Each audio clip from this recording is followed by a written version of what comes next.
This is why you should pay attention and be very careful before going to just any salon to make your hair. Who would have thought that a cursed comb would bring so much sorrow to the entire community? What happened was that, in the heart of Izioma village, where beauty and mystery intertwined, there stood a peculiar salon owned by a woman named Adaku. Her shop, Adaku's Touch, was the talk of the town, not because of its grand decor or luxurious equipment, but because of its inexplicable rule: no mirrors allowed. At first, the villagers laughed at the idea of a salon without mirrors. How would the clients see their hair? How would Adaku perfect her craft? But as the days turned to weeks, Adaku's fame spread like wildfire.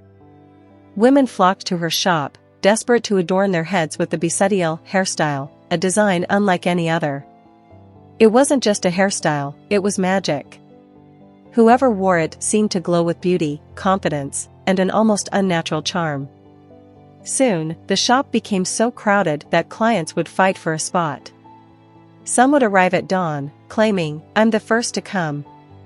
Others would push and shove, yelling, "I've been waiting longer." The chaos was unending, but Adaku remained calm, her lips curling into a sly smile as she welcomed her eager customers. Adaku's rise to fame wasn't by chance. Unknown to the villagers, she was no ordinary hairdresser. Her secret lay deep within the dark forest of Izioma, where an ancient shrine stood hidden among towering trees. Many years ago, Adaku had wandered into the forest after losing her family to a mysterious plague. Broken and desperate, she stumbled upon an old crone who introduced herself as Nwaniak Pakpo, the woman of the shadows. Nwaniak Pakpo promised Adaku wealth, beauty, and power, but at a price. She handed Adaku a smooth, obsidian comb carved with strange markings. "This comb holds the secret to your success," the crone explained. "But remember, the price must be paid in full." Adaku didn't hesitate. With the comb in hand, she returned to the village, opening her salon with the rule that no mirrors were allowed. The comb, infused with dark magic, turned every strand of hair it touched into a masterpiece. But the glow, the charm, and the beauty it granted came at a cost, one the clients were blissfully unaware of. Each night, after the last client left, Adaku locked her shop and retrieved the obsidian comb. The hair left behind, scattered on the floor, caught in brushes, or stuck to her apron, was collected and placed in a black bowl. Chanting words she didn't fully understand, she carried the bowl into the forest, leaving it at the shrine as an offering. But one night, curiosity got the better of her. Instead of leaving immediately after the ritual, she hid behind a tree and watched. To her horror, the crone appeared, dragging the spirits of her clients behind her. The women, whose hair had been transformed into Bisadiel masterpieces, were now pale, lifeless shadows of themselves. Their glowing beauty had been stolen, and their spirits were trapped forever. Adaku wanted to run, to scream, but she was paralyzed by fear. The crone turned, her eyes glowing like hot embers. "You've made your choice, Adaku," she rasped. "Each comb stroke takes more than hair, it takes their essence. And one day, it will take yours too." As the salon's fame grew, so did the desperation of the clients. Some sold their valuables to afford the style, while others neglected their families to secure their spot in the queue. One fateful day, two women, Amara and Kechi, arrived at the salon before dawn. Both claimed to be first in line, and neither was willing to back down.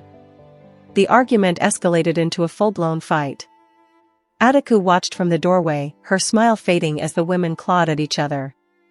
Blood stained the dirt road, and the other clients screamed, trying to pull them apart. Finally, Amara struck Nkechi with a heavy stone, leaving her unconscious. The crowd fell silent as Adaku stepped forward. Her voice, cold and commanding, cut through the tension. "Bring her inside," she ordered. Amara, trembling, obeyed, dragging Nkechi's limp body into the shop. Adaku closed the door, locking it behind them. No one saw what happened next, but when Adaku reopened the shop hours later, her eyes gleamed with a sinister light. Nkechi was never seen again, and Amara's hair glowed with an unnatural brilliance. One evening, as Adaku cleaned her shop, she noticed a strange sound, a faint whisper that seemed to echo from the walls. At first, she dismissed it, but the whispers grew louder, transforming into wails. Shadows danced across the room, and the air turned icy. Terrified, Adaku grabbed the obsidian comb and fled into the forest, seeking answers from Waniak Pukpo. "The spirits are restless," she cried. "They haunt me day and night. I cannot bear it any longer." The crone laughed, a sound that chilled Adaku to the bone. "You've grown greedy, child. The comb demands more souls, more offerings.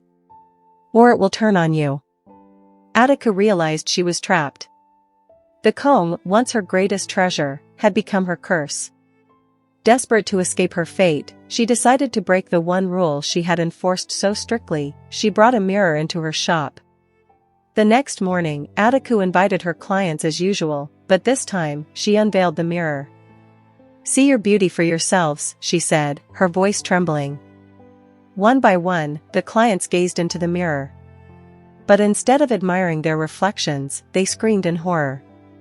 Their faces were pale, their eyes sunken, their hair brittle and lifeless. The glow they once admired was gone, replaced by the haunting truth of Adaku's dark magic. The crowd turned on her, dragging her into the forest and demanding justice. But before they could confront the crone, the shrine vanished, leaving Adaku alone in the darkness. Her screams echoed through the trees, and she was never seen again. The ruins of Adaku's touch sat eerily still in the heart of Izioma village, yet its story was far from over. Though Adaku had vanished, the obsidian comb, an object of both allure and dread, had not. Its magic, steeped in greed and vanity, was far too potent to simply disappear. Villagers whisper that if you listen closely, you can hear her cries, warning against the dangers of greed and vanity. But as for the comb? No one knows where it is, but some say it still roams, waiting for its next victim. Months after Adaku's disappearance, rumors began to swirl in hushed tones during moonlit evenings. It was said that a wandering trader named Obiora, passing through Izioma, had stumbled upon the comb. Drawn by its mysterious carvings and the faint hum of energy emanating from it, he took it, believing it to be a valuable artifact. Obiora was a man of ambition. Tired of his meager earnings, he dreamed of a fortune that would elevate him beyond the life of a peddler. He knew little of the comb's history, only that it felt powerful in his hands. When he arrived in the bustling town of Umwaga, he decided to open a barber shop. But his clients weren't ordinary men, they were the wealthy elites of the town, eager to maintain their status with sharp, regal haircuts. Obiora soon realized the comb's power when his first client, a wealthy merchant, transformed before his eyes.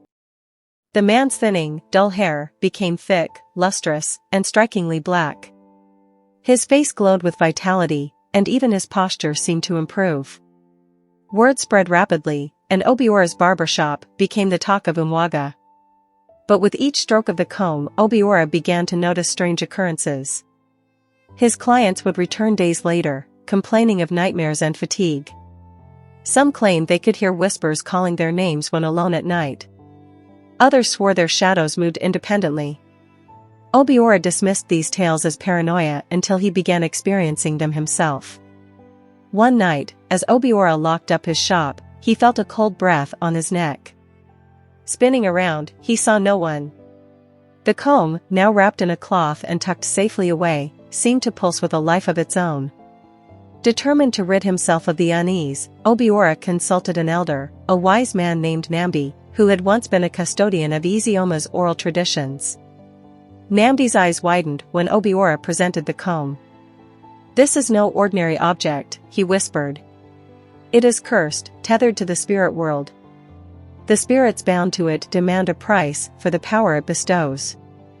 You must return it to its origin, or its hunger will consume you." But Obiora, blinded by his newfound wealth and status, ignored the elder's warnings. He continued using the comb, and with each client, its hunger grew. The barbershop's floor was always littered with strands of hair that seemed to writhe when touched, as though alive. One fateful evening, a young woman named Ifyunanya walked into the shop. Unlike the others, she wasn't there for herself. She was a seamstress, bringing a request from her master, a revered chief in Umwaga, to have his hair styled for an upcoming festival. As Ifeanyi handed Obiora the chief's payment, her eyes fell on the comb lying on the counter. A chill ran down her spine, and she instinctively stepped back. "This comb," she murmured, her voice trembling. "It feels wrong."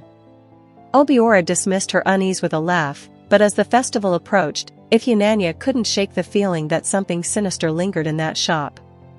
When the chief finally arrived for his appointment, the shop seemed darker than usual, the air thick with an unexplainable heaviness. As Obiora worked his magic with the comb, the chief's transformation was even more dramatic than any before. His hair shimmered like polished ebony, and his skin seemed to radiate an ethereal glow. The chief beamed with pride, unaware of the shadows gathering at his feet. But Ifeanyi, who had accompanied him, saw them clearly. Her heart raced as she watched the shadows twist and contort, their movements jerky and unnatural. She knew then that the comb wasn't just cursed, it was alive, feeding on its victims. The festival night arrived, and the chief, adorned in his regal attire, became the center of attention. His hair gleamed under the torchlight, and the townspeople marveled at his transformation. Yet, Ifeanyi, standing quietly in the crowd, felt a foreboding chill crawl up her spine. She couldn't ignore the unnatural way his shadow seemed to stretch and ripple, as if alive. As the festivities reached their peak, the chief suddenly froze mid-sentence while addressing the crowd. His eyes widened in terror, and his voice faltered. Those close enough to hear him gasped as he began muttering incoherent words about dark figures and whispering voices. Seconds later, he collapsed to the ground, unconscious. The crowd erupted in panic. Men shouted for help, women screamed, and children were whisked away. Ifeanyi rushed to the chief's side, her hands trembling as she checked for a pulse. He was alive but cold, his breathing shallow. His once glowing hair now appeared dull, lifeless, and streaked with gray. Obiora, watching from the edges of the crowd, felt a familiar chill, the same one that had plagued him since the comb came into his possession. He fled the scene, returning to his shop and locking the doors behind him. Breathing heavily, he glanced at the comb, now sitting on the counter, its dark surface gleaming ominously in the dim light. Obiora couldn't sleep that night. The whispers began softly, like distant murmurs, but soon grew louder, circling around him, mocking him. He clutched his ears and screamed, but the voices persisted. Shadows danced along the walls of his room, and the comb seemed to pulse with an eerie, crimson light. Desperate, he decided to return to Namdi, the elder. Bursting into the old man's hut, Obiora fell to his knees, clutching the comb in outstretched hands. "Help me," he cried. "I didn't listen before, but I'll do anything to be free of this curse." Namdi stared at the comb with a mixture of fear and reverence. "You have unleashed forces beyond your understanding," he said gravely. "The comb feeds on essence, on the soul. It does not stop until it has consumed its bearer entirely. The only way to sever its hold is to return it to its origin." "The origin?" Obiora asked, his voice trembling. "The shrine in Izioma," Namdi said. "Where the darkness first took root. But beware, the comb will resist you, for it is bound to you now. It will fight to protect itself." Obiora nodded, though dread coiled in his stomach. He had no choice. The next morning, Obiora set out for Izioma, accompanied by Ifeanyi, who insisted on helping. "I've seen the evil in this thing," she said, pointing to the comb. "If it's left unchecked, it will destroy more lives. I won't let that happen." Their journey was fraught with strange occurrences. The air grew colder the closer they got to Izioma, and the forest seemed unnaturally quiet, as if holding its breath. Shadows moved where there should have been none, and the whispers, oh, the whispers, never ceased. When they finally reached the ruins of Adaku's touch, the ground beneath their feet seemed to vibrate with an ominous energy. The comb, which Obiora carried in a sack, grew heavier with each step. By the time they reached the edge of the forest, it felt as though he were carrying a boulder. "I can't, go on," Obiora gasped, falling to his knees. "You must," Ifeanyi urged, helping him to his feet. "The shrine is close. They pushed forward until they reached a clearing where the ancient shrine once stood. Though it had vanished after Adaku's demise, traces of its power lingered. The air shimmered, and an unseen force seemed to pulse around them. Obiora stepped forward, holding the comb aloft. "Take it back," he shouted into the emptiness. "I don't want it anymore." The ground trembled, and a low, guttural voice echoed through the clearing. "It is not so simple, child. The comb is bound to your greed, your vanity. You cannot rid yourself of it without sacrifice." "Sacrifice?" Obiora stammered. "What kind of sacrifice?" The voice laughed, a cruel, bone-chilling sound. "A life for a life. The comb must be fed one final time to sever its ties. Choose wisely, or it will choose for you." Obiora turned to Ifunanya, his eyes wide with terror. "No," she whispered, stepping back. "You can't." But before either of them could act, the comb leapt from Obiora's hands, as if propelled by an unseen force. It hovered in the air, spinning rapidly, and the shadows around them coalesced into a dark, writhing figure. The spirit of Nwanyek Pukpo herself. "The price must be paid," she bellowed. Obiora, realizing there was no escape, made a desperate decision. He lunged for the comb, clutching it tightly even as it burned his hands. "Take me," he screamed. "I'm the one who unleashed this curse, take me and spare her." The spirit paused, her glowing eyes fixed on him. "Very well," she said, her voice dripping with malice. The comb's energy surged, engulfing Obiora in a blinding light. He let out a blood-curdling scream as the comb consumed him, body and soul. When the light faded, both Obiora and the comb were gone, leaving only silence. Ifunanya stood alone in the clearing, her heart pounding. Tears streamed down her face as she whispered a prayer for Obiora's soul. The forest, now eerily still, seemed to sigh, as if releasing a great burden. Ifunanya returned to Umwaga, forever changed by the ordeal. She dedicated her life to warning others about the dangers of greed and vanity, sharing the cautionary tale of Adaku's comb. As for the comb, some say it was destroyed in the ritual. Others believe it still exists, waiting for its next victim, hidden deep within the shadows of the forest. But one thing is certain, the curse of the comb will never truly die, for human desire is its greatest fuel.